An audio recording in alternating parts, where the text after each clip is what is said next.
G'day viewers, I've got James Hughes here again today, and this video is not only a follow-up to the last Technoprogressivism video, but it's also a discussion about the flurry of political movement within the transhumanism scene. We've had a conference largely themed on technoprogressive ideas within France. That was the Transvision Conference, so we're going to be talking about that too, and the Technoprogressive Declaration, which has had some feedback since last we spoke. But yes, please look for the other video that we have online, and I'll produce a link to that in the footer of this video. Welcome, James. It's good to have you back. Good to be back. Excellent. So yeah, well, let's start off discussing, just quickly for viewers who aren't initiated yet, a brief summary of what technoprogressivism is. So technoprogressivism is a political stance that has deep roots in Enlightenment thought. It's basically one expression of left Enlightenment thought or progressive Enlightenment thought. Enlightenment thought combines the memes of optimism about science, reason, and technology as being emancipatory for human beings, as well as the importance of freedom and equality and secularism for establishing a democratic society. And when you combine those two memes and apply them to our contemporary political and technological challenges and futurism, you come up with technoprogressive ideas. However, the particular situation in which people who call themselves technoprogressives emerge out of is the futurist and transhumanist communities, because we're the folks who are looking forward to potential emancipatory possibilities of technology like radical life extension, and at the same time concerned about ensuring their emancipatory political agenda, ensuring that they are universally accessible and safe and that democratically accountable and so forth.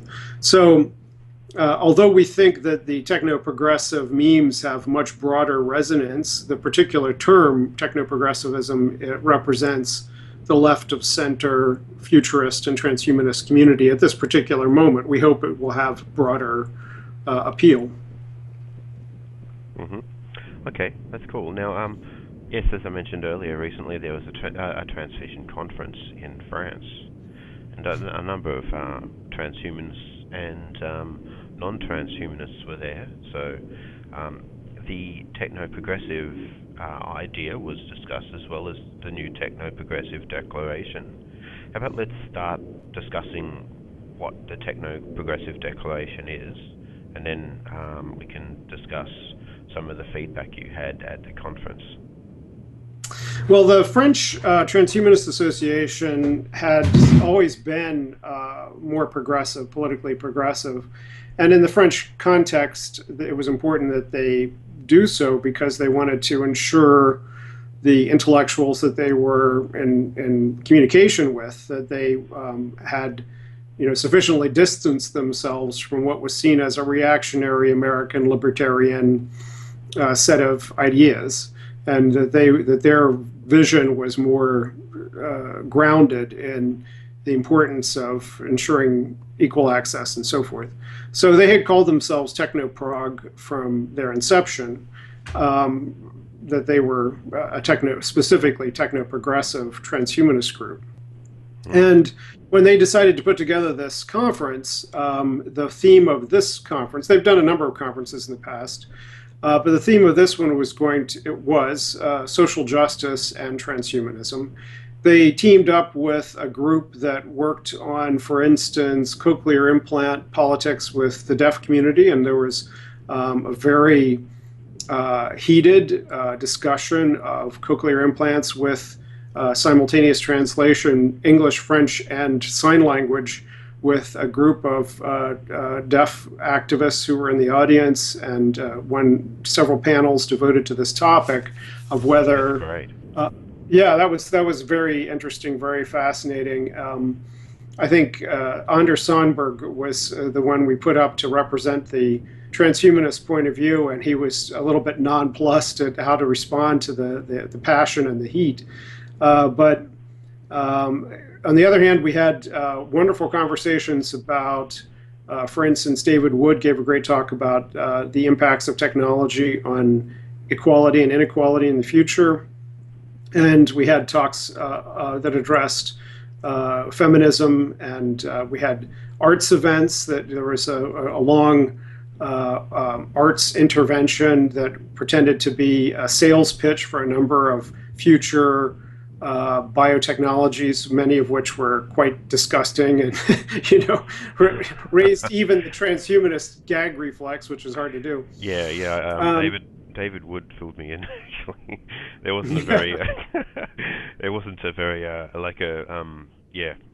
people weren't very impressed with that presentation, from what I hear.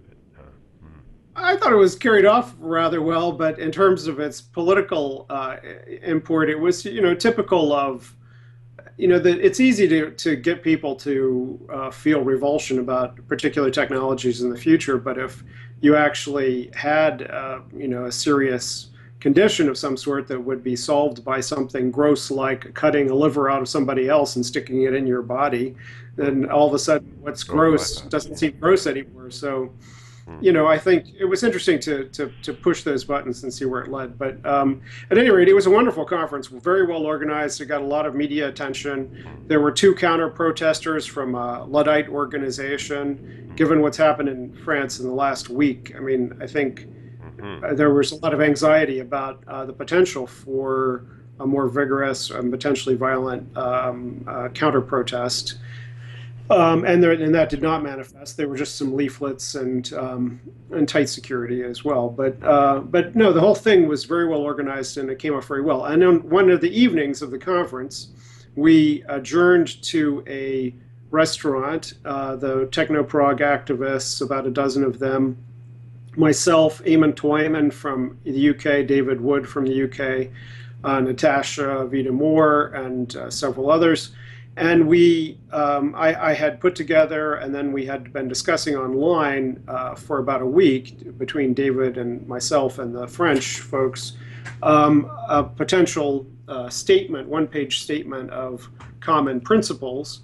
And it was intended to be very minimal because we didn't have time to hammer out anything more complicated. But we discussed it and amended it. There was, for instance, a vigorous discussion about whether it was politic to include the idea of non-human personhood as part of a statement of core principles. Some people thought that would make us look even more freakish and, out of left field than we already were seeing. And others thought it was centrally important, and so we did include that back into the statement in a modified form. But the statement represents basically, first, the idea that we have our roots in Enlightenment thought, and that our inspiration is the importance of the emancipatory impacts of both technology and democracy or egalitarianism.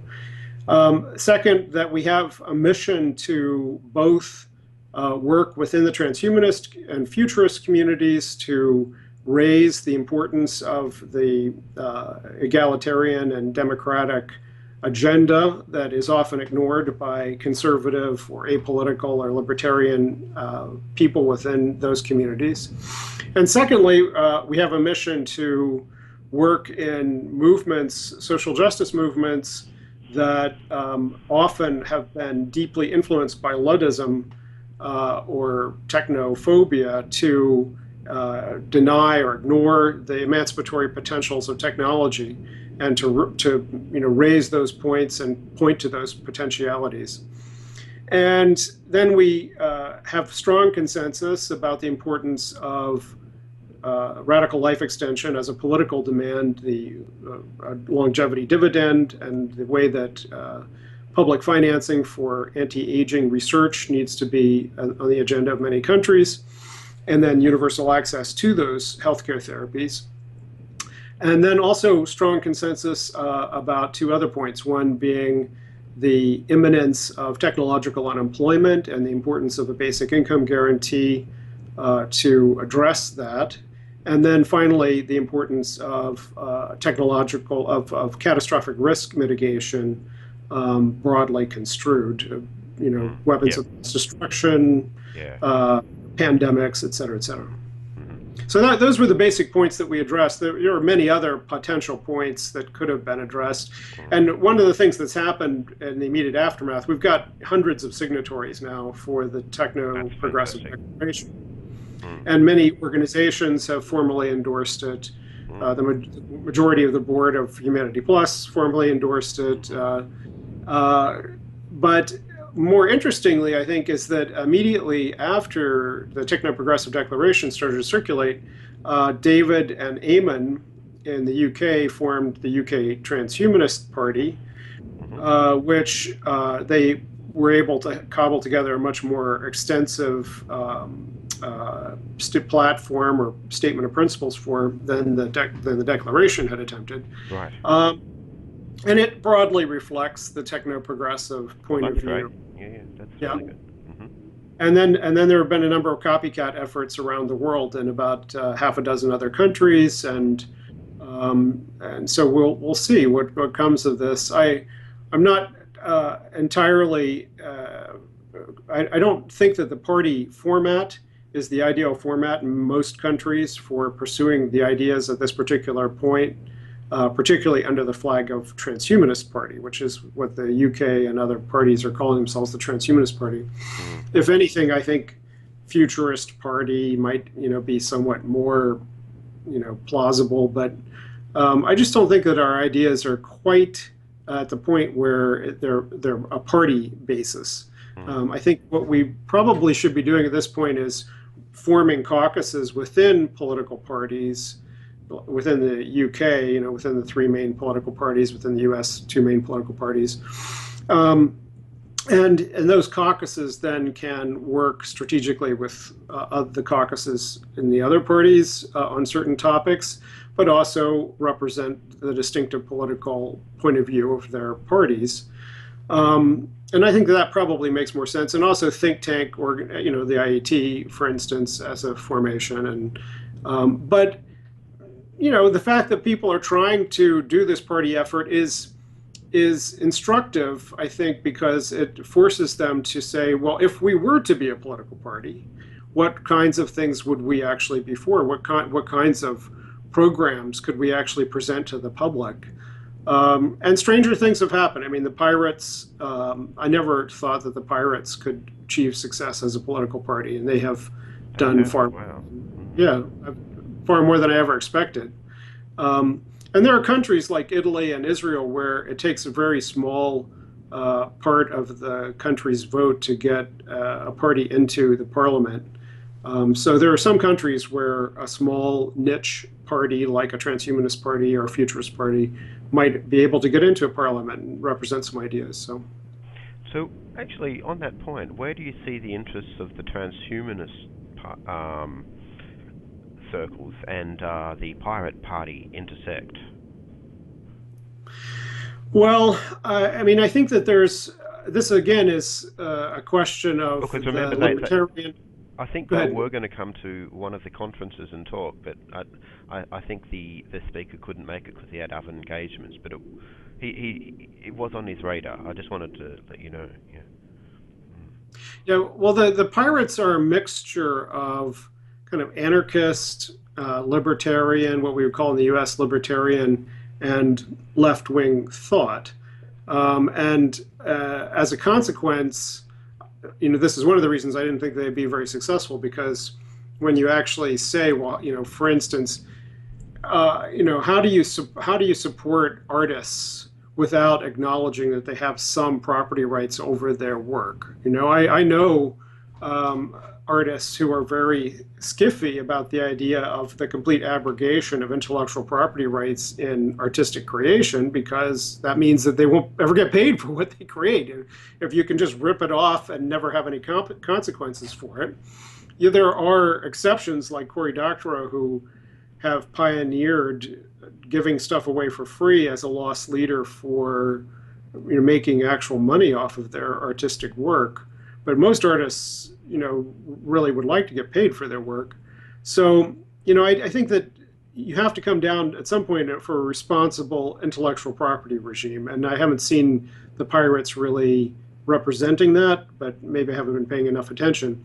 At any rate, I think the question is, from a techno-progressive point of view, we're not eliminativists of the state. We're for a responsible democratic state. Part of that is to push back against the irrational and damaging overreach of the intellectual property regime that's led to patent trolling and to a thicket of intellectual property restrictions on scientific research and the penalization of legitimate sharing of films and music by civilians.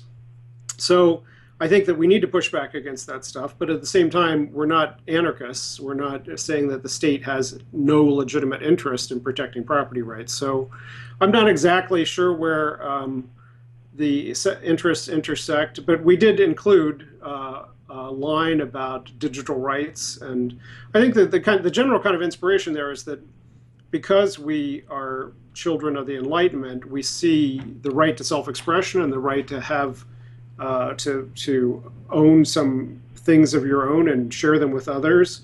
Those digital rights should be protected. I think Cory Doctorow's analysis of the situation that basically, if we allow the digital rights management regime full reign, it means that every one of our electronic devices has to be vulnerable to state surveillance and subterfuge. And that's a fundamental violation of individual rights. So I think insofar as techno-progressives uphold the mantle of individual rights, then digital rights are part of that. Mm-hmm. That's interesting. So yeah, I have interviewed Cory Doctorow on this subject, and that's for viewers who want to find them on my channel. They are there. Yeah, it's interesting in the media. There has been quite a bit of attention to my mind recently about the basic income guarantee, and well, that's talking about in a future where there's so much technology that can replace human labor that humans find it hard to derive their own income and therefore find it difficult to survive in the modern world. That was a pretty interesting article, I thought. Seems to resonate with a lot of your views on the subject, and it's good that this is getting some attention in the media recently. So yeah, you read that article. There was a particularly interesting paragraph at the end of it that you commented on, and that was a basic income designed for eventual capitalists in Silicon Valley is more likely to reinforce their power than to strengthen the poor. But a basic income arrived at through the vision and struggle of those who need it most would help ensure that it meets their needs first. If we're looking at a way through the robot apocalypse, when we can do better than turn to the people who are causing it. Yeah. Well, I mean, right. What do you think? Well, this is a basic question of public policy, that you can propose all kinds of public policies, and if they're imposed and implemented in a society that is dominated by corporations and the rich, then they're going to have one set of effects. And if they're proposed in and implemented in a society with strong social democratic parties and public groups that represent the interests of the poor and workers, they'll have a different set of effects. So, for instance, having the right to abortion and contraception is great, and it's important, and it was a victory. But if it's implemented in the United States, it ended up meaning that it was a right that was principally accessible for affluent women and less accessible for poor women. In Europe, because they had access to those technologies through state-funded healthcare systems, they were more accessible to all classes. So you have this kind of issue with many public policies. The public policy of basic income guarantee is basically an inevitability as far as I think most techno-progressives feel, because if we face a future where increasing numbers of jobs disappear as artificial intelligence, robotics, 3D manufacturing, and other technologies begin to erase them, erode them. There is very few ways to keep the capitalist economy ticking along except to take some income and give it to poor people so they don't starve, riot, etc., and so that a market continues to work. At the same time, people will be living longer and increasingly retiring out of the of what we currently consider a work life, and will be healthy. And as a consequence, there's already a debate about raising the retirement age. Well, that's fine, but if you raise the retirement age and try to put more senior citizens into a labor market that is shrinking, it's not going to work, right?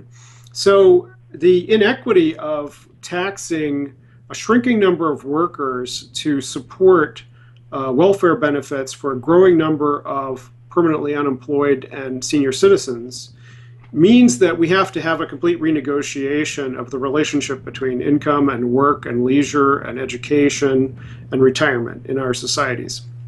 That is beginning, it's already begun, that debate, under the guise in the United States of entitlement reform debate and pension reform debate in Europe and other places.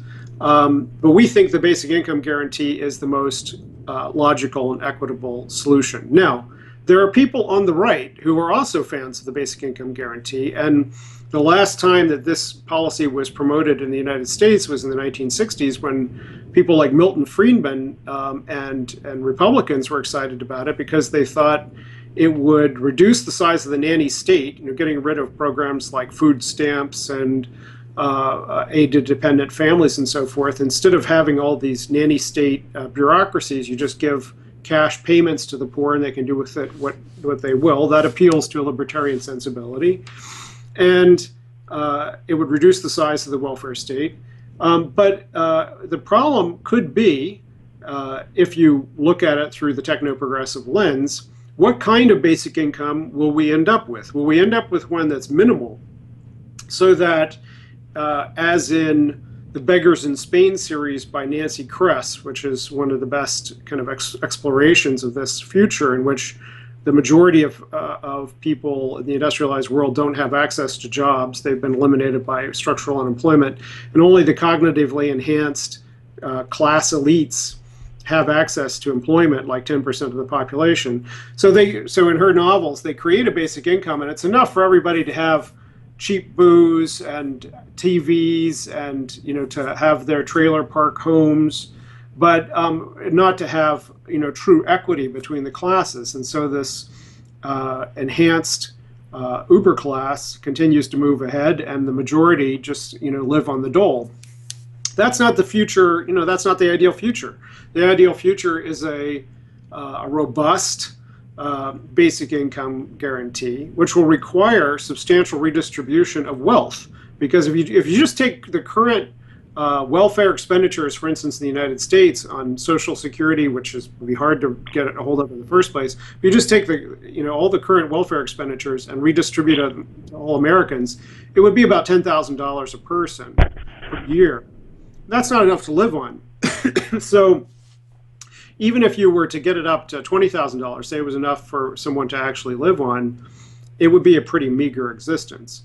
So we have to look forward to substantial rethinking of our political economy to have a robust enough basic income for everyone. Now, what this article points to is the tech elites in Silicon Valley. Some of them are attracted for the libertarian reasons. They want to get rid of the welfare state. They want to buy off the potential socially disruptive effects of large masses of chronically unemployed people.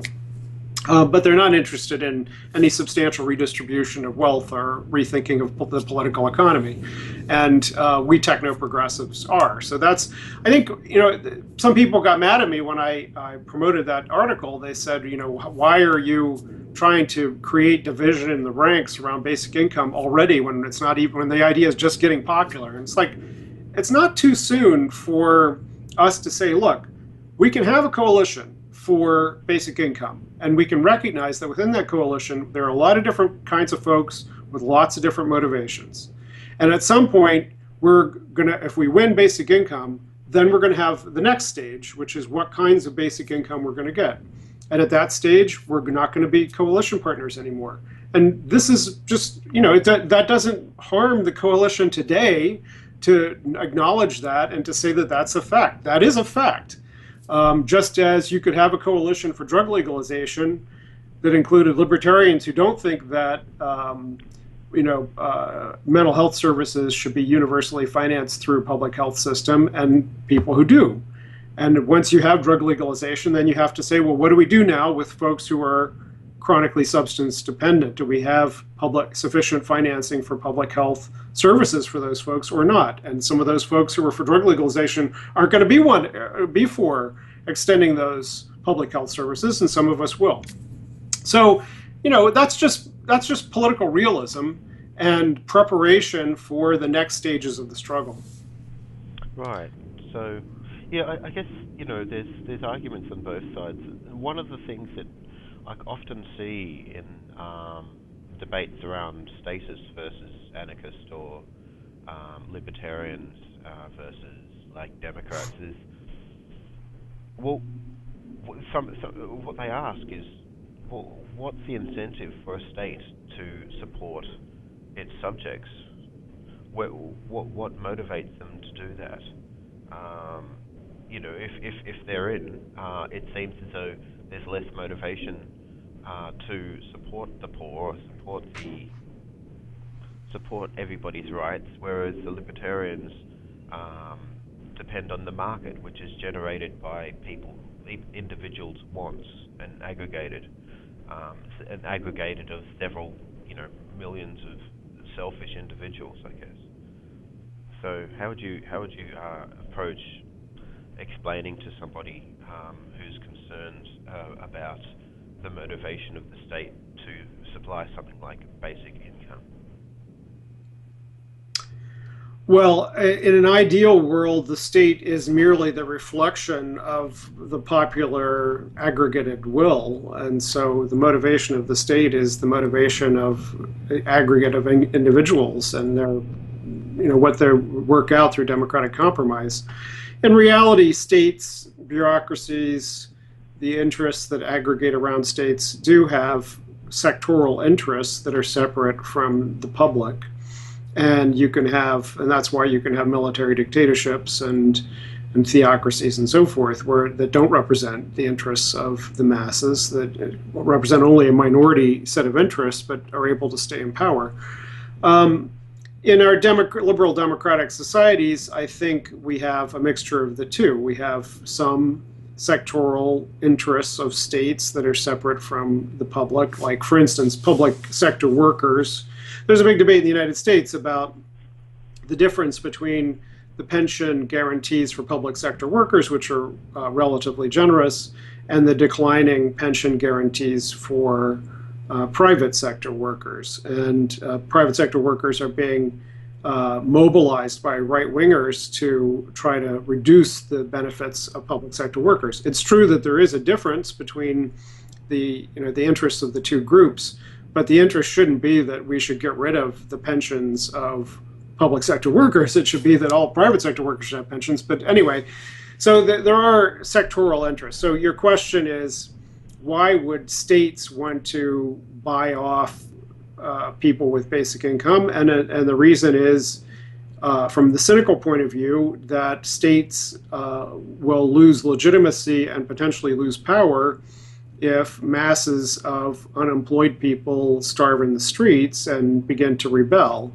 The less cynical answer in a liberal democratic society is that the states will reflect the growing majoritarian understanding that we're all dependent on one another, and that an ideal society would be one in which we could reduce the dependence on work as a source of income. And so that, I think it'll be a combination of those two. Okay. All right. So, I guess, people see the theory of statism as doesn't gel well with individual rights. people won't have their interests served, they believe that the state will ultimately serve their own purpose rather than the purpose of the community or the people that the state is governing. However, like you said, if in an ideal world, if the state is a reflection of the aggregate want in I guess the community that it's representing, then yes, that's good. But yeah, in reality, sometimes it doesn't always work. Well, I mean, what you're putting your finger on is that out of the liberal Enlightenment, there were two visions of human freedom that were at one polar extreme and the other. One is that the state is a bully, a force for just simply coercion, no matter what kinds of state it is, and that the market was simply individuals coming together freely to aggregate their interests through exchange. The other vision is that the state can be a opportunity for individuals on the basis of equal democratic citizenship to aggregate their interests through political discussion and create public policy, and that the market is in fact an unequal terrain in which workers are bound by poverty to sell their labor, and the wealthy and corporations get to dictate the terms. And I think, what we recognize is that there's a little bit of truth in both, but basically there is no, I don't think very many techno-progressives want to eliminate the market.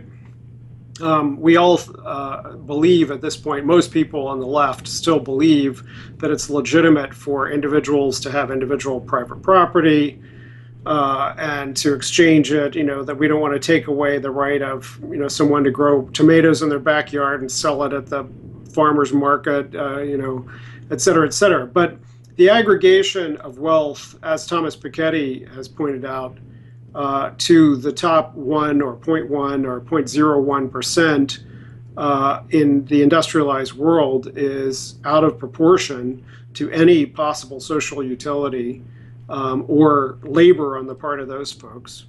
And they not only have a bad effect on the economics of these societies. The World Bank has pointed out that the growing amount of inequality in the world is bad for the economic growth and productivity of the industrialized world.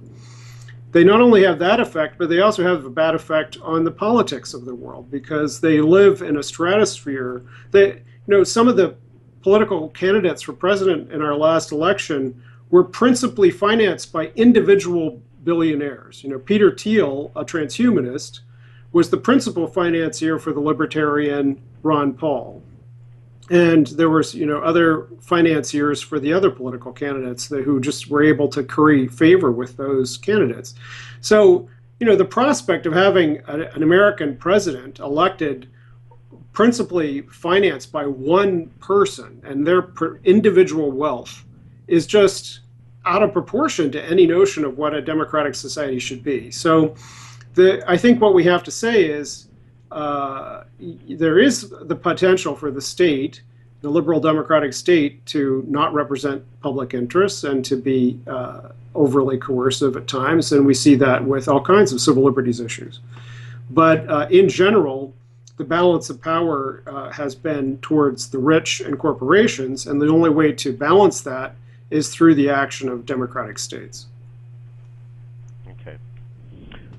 All right. So,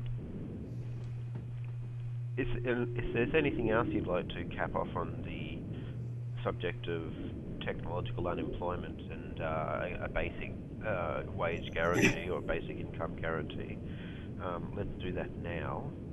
Otherwise, we can move on to the diversity and thinness of transhumanism and the political movements within transhumanism.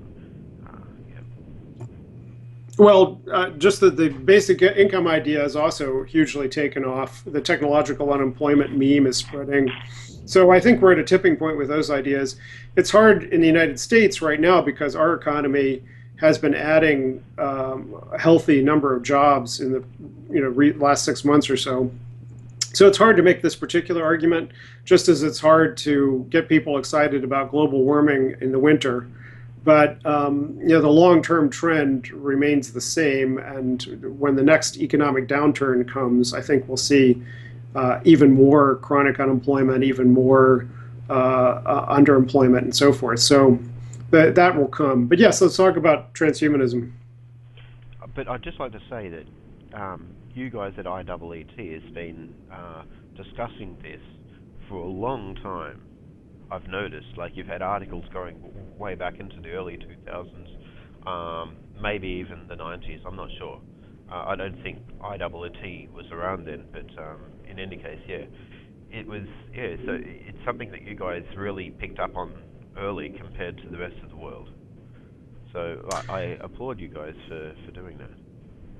Well, yeah, it was a key part of, or one of the key arguments in my book, Citizen Cyborg, in 2004, and that's when IEET was founded, and yeah, we've talked about it since then. Yeah, that's right, and I've noticed your articles earlier too.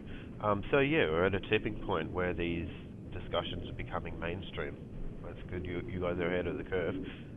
Yeah, so yeah, let's talk about various, I guess, political startups within the transhumanist community. There's UK Transhumanist Party. There was the Future Party in Australia years back. There's Zoltan Istavan's sort of solo adventure, and yeah, a number of other little sort of copycat goings on, as you mentioned earlier. So yeah, do you want to give us an overview of your thoughts on the political landscape within transhumanism at the moment, especially with regard to startups with getting practically involved in the political arena? Well, I think it's very unfortunate that Zoltan got out ahead and has been so prolific and visible, because he's not a very good representative of these ideas. His philosophical musings in his novel are worse than Randian objectivism in terms of being obnoxious philosophically, and the political consistency that he has displayed has been libertarian or worse. So I think it's too bad that he has rose that flag, that he's the first to put that flag out there, and that there are so many transhumanists hungry for political engagement that they would sign on with Zoltan, even though he represents some pretty obnoxious ideas. On the other hand, the UK effort is solid politically, even if I'm not sure about its its strategic logic, whether it wouldn't make more sense, as I said, to work within the Labour Party or the Lib Dems or the Tories as caucuses or as a think tank. There is, I think, a precedent. So, for instance, there's a transhumanist flavored think tank in Sweden, Eudoxia, that I went and spoke at the invitation of about 6 years ago, and that event was co-sponsored by the Social Democratic think tank, because my ideas were seen as crossing the libertarian. Eudoxia was libertarian, and the Social Democrats, of course, the other end of the spectrum, and they wouldn't have ordinarily cooperated, but my ideas were seen as uniting those two. And so I think that kind of model of working with the think tanks, the policy community, academia, makes more strategic sense than organizing as a political party. But as I say, it's a great initial exercise to sit down and try to hammer out a party platform, just to say what things could we agree about, what are the nuances of these issues. If we were to try to create what's called a political action committee in the United States, you would have to have that kind of discussion in the first place to figure out, what kind of politicians or policies you were going to get behind in the first place. So I'm not opposed to the effort. I think it's a useful one. Yeah, it's interesting. Like, it's pretty hard to get a whole heap of people to agree on the theory of how we should move ahead in the mainstream politics. And sometimes, when people just act, it causes a lot of, it generates in people's minds relevance to the ideas. Whether they're actually going about it the right way is one thing. And yeah, I think I'm on board with your comments about Istavan's philosophical musings. But yeah, I don't see enough people having a shared opinion about politics. It just seems to be something in people's neural makeup that make them seem to support one side or the other. Joshua Green has sort of written about this and quite to a good extent in his Moral Tribes book. Some people are just somehow find it much easier to be, I guess, extreme right because their amygdala speaks louder than their frontal cortex, and others, their frontal cortex, as you have said before, just tells their amygdala to shut up when it's going crazy, right? Yeah. That's right. Yeah, I mean, you can interpret that neuropsychological evidence of partisanship in two ways. One way is to interpret it the way John Haidt does, which is that liberals and conservatives end up that way because of their brains somehow, and that we should just learn to understand each other. Or you can interpret it the way I do, which is that liberalism represents the victory of rationality in politics.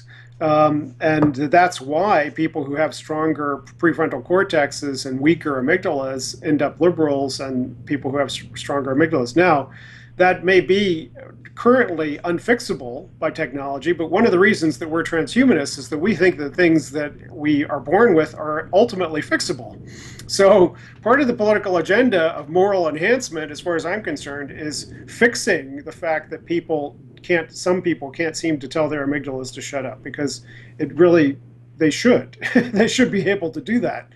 Now, I don't want to impose that, as forcibly give everybody a liberalism pill, but maybe they should try it sometime.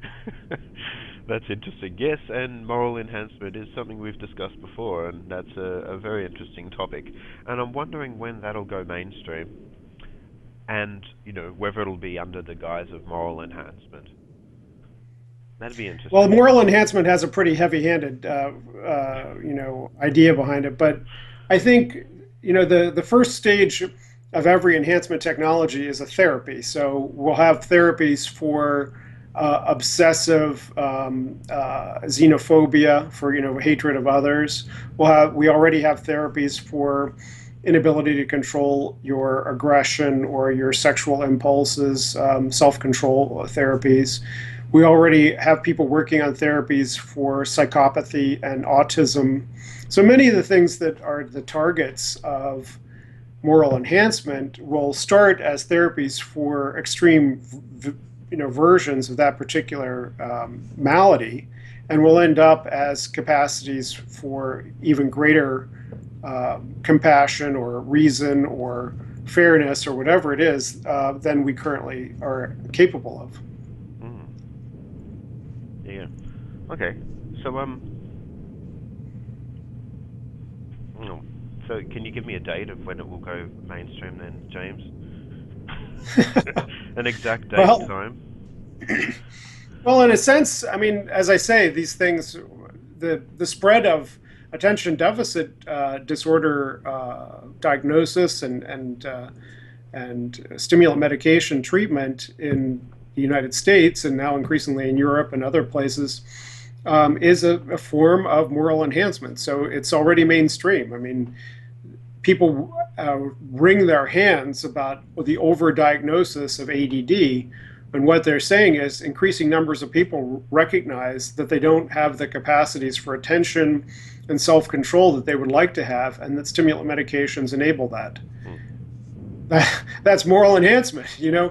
It's you're not allowed to give people drugs for enhancement purposes, so that you have to pathologize increasing proportions of the population. You say oh, if you don't feel like you have sufficient self-control and attention, then you have a pathology. Okay, if I have to have a pathology, I have a pathology, but give me the drug.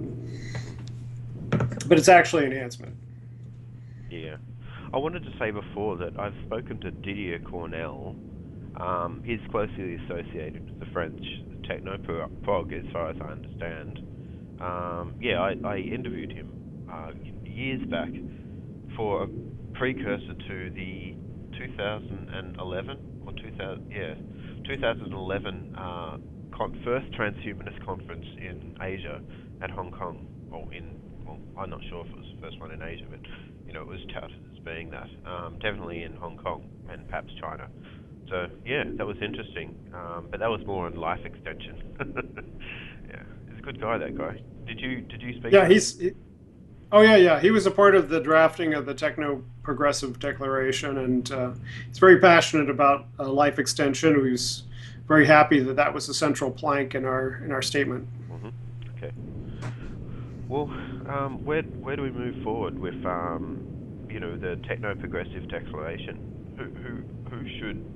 Whose eyes should be glancing over this declaration, and who should it influence?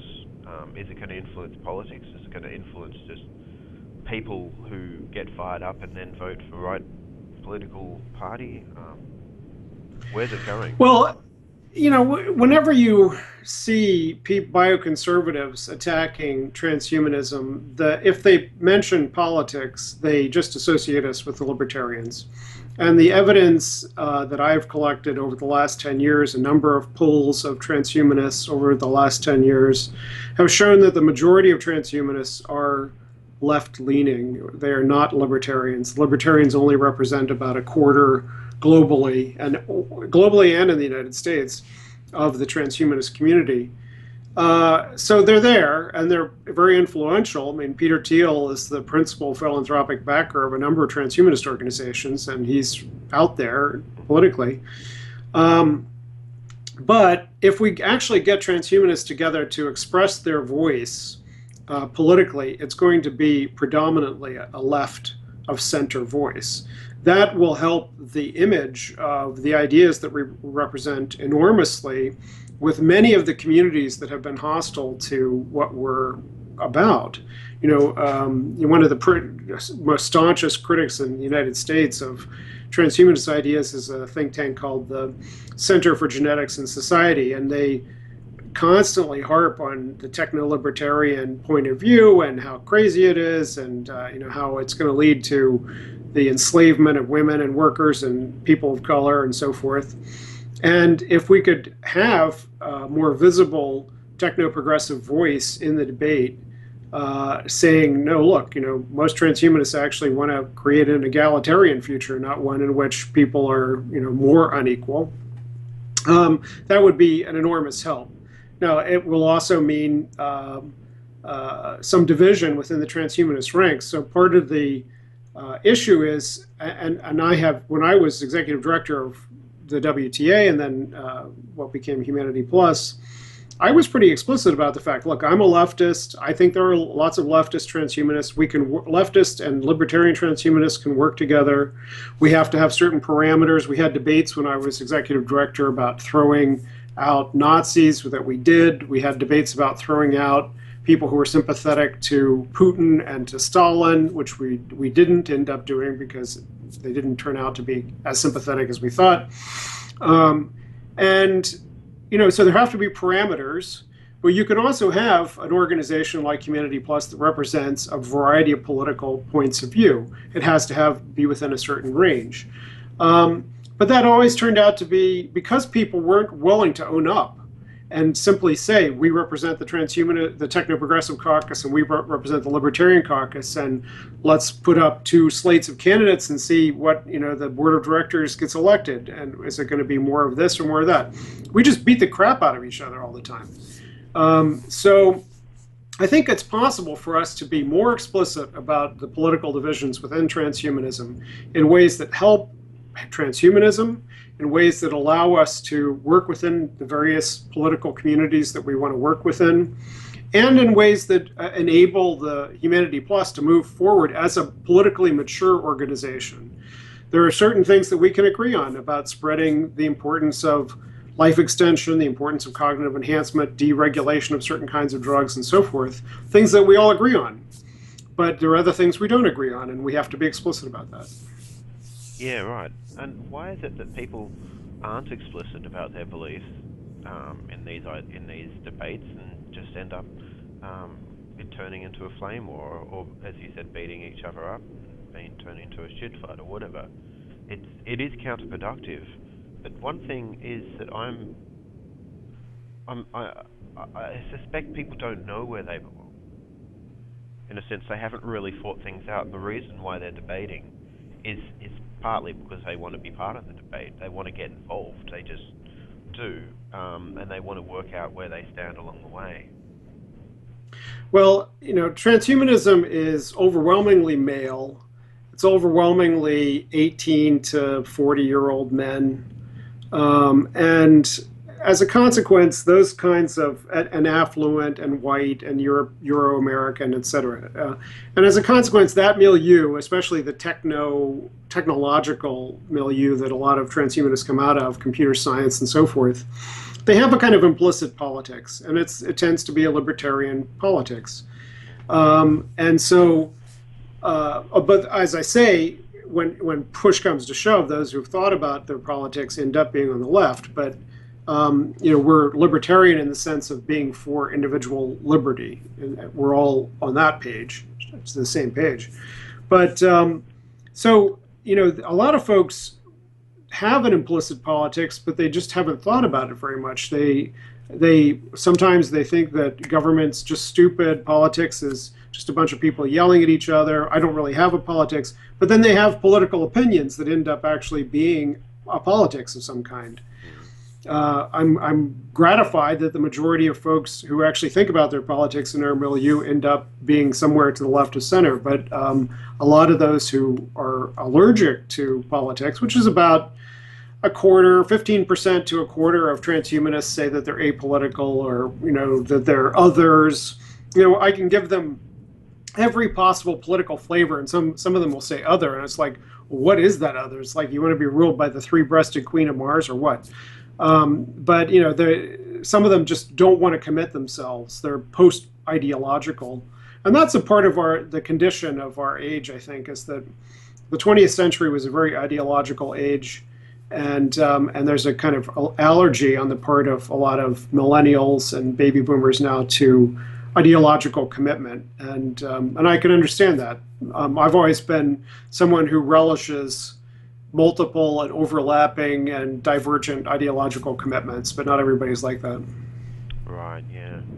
Well, I mean, yeah, so I've watched a lot of these political, sort of small political debates unfold on social media, and I think there seems to be, some well-considered people who have a strong opinion about the efficacy of the market to solve almost any problem. However, they're very theoretical. They're based on the theory of how the market should run. And they don't seem to be able to describe a society which has existed, which works like that, other than, I guess you could say Singapore, but even and Zimbabwe, as you mentioned. Singapore's been a one-party dictatorship for the last 50 or 60 years. Right, yes, but Zimbabwe is even worse. I mean, Somalia is the example I give people. You want to go to a stateless society, it's Somalia. Yeah. Or the hinterland between Afghanistan and Pakistan. That's a great place to live. Right. But, I mean, the thing is, why do you think people are debating? Why are these well-considered people so attracted to the idea that the market will provide a solution to almost anything? Well, there's a certain religious faith. I mean, it's a matter of faith that there's never, and you see the same thing among some leftists, that no existing form of communism or socialism has ever represented true communism or true socialism, and you see the same thing on the part of the right, that no existing market society has ever been a true market society, and a true market society would get rid of whatever problem you can point to. And of course, the problem with that is that there's never been and can't be a market without a state. There always have to be states to create markets, to protect property rights, to create property rights. So the question is, yes, the most minimalist states that you can imagine, maybe United States in the late 19th century, or places like that, were places of widespread poverty, exploitation, and widespread worker abuse, et cetera, that needed to be cleaned up and were cleaned up. And so, yeah, I don't understand that particular faith. I don't believe that in a magical utopian socialism or communism or whatever either. I think as a practical social democrat, is what I would usually refer to myself as, I think we need to have mixed market societies, have some private enterprise, some public ownership, lots of government regulation, lots of protection of civil liberties. We're muddling through, but the balance, as I said, has been tilted towards the interests of affluent, wealthy corporate interests, and not towards the interests of workers in the majority. So that's the role of a democratic movement, is to make sure that the interests of the majorities get represented in the political process. Yeah, right. Yeah, so we've observed that there's been, a lot of disagreement about these political spectrums within transhumanism, and this may come up, again, as part of the debate of how we structure basic income. Now, how do we deal with this disagreement then, in such a way that it doesn't fire off people's amygdalas or get people to shout past each other, or come to the most equitable solution? Dealing with disagreements. Yeah, sorry. I don't see that as such a big problem with basic income so far. I mean, it's kind of a Rorschach test for most people. Most people see it as a socialist idea from the get-go, which is fine with me. But we do, if we're going to be successful, I do think we need to win over people in the middle and on the right. And so we do need to be open to those kinds of arguments and those kinds of coalition partners. But yeah, it's inevitable that every public policy debate fires up those amygdalic responses, those tribalist responses. And yeah, I mean, in the United States, it would probably be more successful. When you look at Obamacare was originally a Republican idea, and the Democrats adopted it. It was the idea that, the Democrats had always been for universal health care, like everybody else has in the world, and which actually works to control healthcare costs and to ensure universal access. But the Republicans always said, no, what we need to do is require everybody to buy private health insurance. Okay, Obama said, well, Democrats have been beating their brains out for a long time trying to get universal health care. We'll agree with you. Let's get everybody to buy private health insurance. As soon as the Democrats were for it, then it became socialism.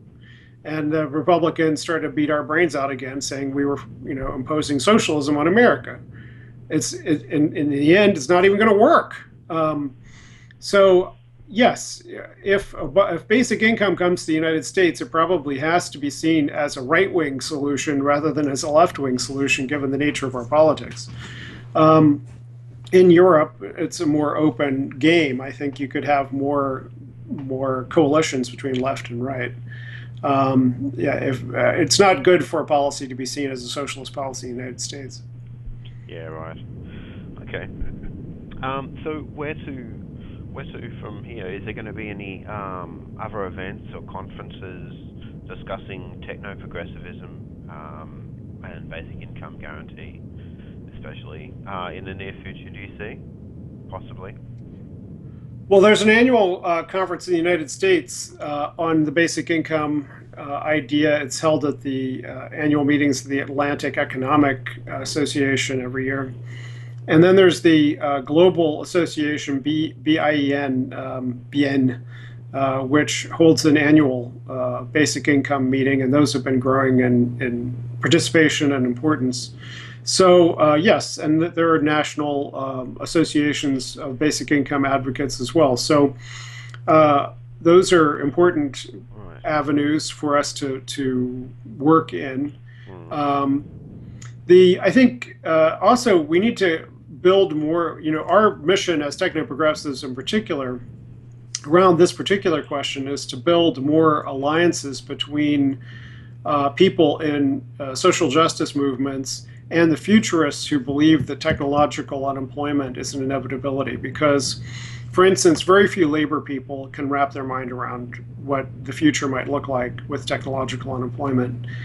They just don't want to think about it because it means the elimination, in most cases, of the base of their trade union. And so in as far as they think about it, they think, well, that's not a good idea, so let's try to ban that particular thing. And this points to one of the fundamental weaknesses of trade unions, is the trade unions always represent sectoral interests. And so the importance of a political party or of a vanguard intellectual organization is to say, look, there's a vision of what the kind of future we want to create, and you as a trade union activist can contribute to that, or you can be a roadblock to that. And so a socialist trade union activist is someone who is trying to create socialism through their trade union activism, and a sectoralist trade union activist is someone who doesn't give a crap about the rest of the society or the rest of the future, and just thinks that the only interest that they should represent is their workers. In the same way, we need to be trying to talk to those people in the trade unions and the public policy sector who are interested in what kind of a future good future we could actually create for everybody once work begins to disappear. And that's really hard nut for those folks to think about right now, but it's where we need to go. Well, how is IEET and other relevant organizations going to fund themselves to get involved in these sorts of debates? Because, look, obviously, these things you can't just always run on zero fuel. I mean, you guys need money to get to these conferences. You need money to support your families, your mortgages, in order to, take time out from your regular jobs, your regular base of income, so you can actually be involved in these debates. You can spend time out, posting on the internet, this, that, and the other, but, sometimes getting to conferences, being face-to-face, is very important. What can happen? Well, it's a question that's always a very important one for me. I mean, I have a job as a university professor and administrator, and that provides, some years I don't take any income from the IET. Some years I take a small amount of income from the IET. Most of the contributions the IET supports are two staff people, Marcello Renesi and currently Chris Notaro, the managing director and the assistant director. But those are very meager salaries, and Chris lives with his family and is headed off to grad school next fall. So, and we're running out of money. So it's a question that's very central for us. We've gotten some large donations from large philanthropic backers in the past, and we're looking for more of those. And we're looking to build up our small philanthropic donation base as well. But we certainly have not been as sophisticated as most nonprofits that actually, are successful at this are. So we need to figure that out, how to do that. That's true. There are lots of things we would like to do. We would like to support, it'd be great if we actually had a physical presence. We are a virtual organization and a labor of love for a network of several hundred people around the world. We would like to actually have an office. We would like to actually have an annual conference that we could fund, key people to get to. Our conferences have mostly been self-financing instead of, having the kind of resources that we would need to put on a larger, better conference. So it's a question for the future how we can grow. That's true, but I mean, based on, I think IEET has achieved a lot so far, especially in like moving forward a lot of the debates that seem to be quite popular now, and some would argue key to transhumanism and key to I guess futurology, and that being the basic income guarantee, the rights for non-human animals, and you know, a lot of the groundwork in the political debate amongst transhumanists. So yeah, it's been pretty good. I'm looking forward to seeing Change Surfer Radio up and running again. Yeah. Well, I mean, not to put you on the spot, but one of the reasons why I haven't felt so pressed to get back on the air is that you and Socrates doing Singularity, his Singularity effort, you've been doing such a great job Yeah, in he the does. video space. He's been doing very well. I applaud Socrates for his Yeah. efforts. Yeah, the two of you have been doing such a great job in the video domain. I haven't felt quite as pressed to get back on the air, but I do want to eventually. Yeah. But again, I mean, being a full-time college administrator and professor, it makes it kind of difficult for me to do all that stuff. Right. Yeah. Oh well.